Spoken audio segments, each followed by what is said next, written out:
Sejumlah artis diundang dalam acara akad nikah Kaisang Pangarep dan Erina Gudono di Royal Ambaruk Mo Sleman pada Sabtu 10 Desember 2022. Sejumlah artis itu menjadi tamu kehormatan untuk acara pernikahan anak terakhir dari Presiden Jokowi itu.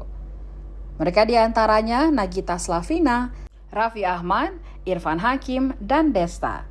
Namun ada yang menarik perhatian dalam prosesi salaman sekumpulan artis itu. Pas pampres dibuat panik gegara artis sekaligus presenter Desta tiba-tiba meninju perut Kaisang Pangarep saat bersalaman dengan pengantin.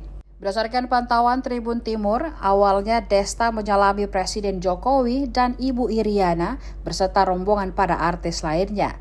Desta kemudian lanjut berjalan ke samping hingga tiba di depan Kaisang. Sembari memegang dan merekam momen tersebut melalui ponsel dengan tangan kirinya, dia mengarahkan kepalan tangan kanannya ke arah perut Kaisang. Hanya saja aksi itu hanya merupakan candaan belaka. Kala itu Kaisang sempat refleks menghindar dan akhirnya tertawa bersama Desta. Saat Kaisang terlihat santai namun tidak dengan pas pampres yang mengawal acara tersebut.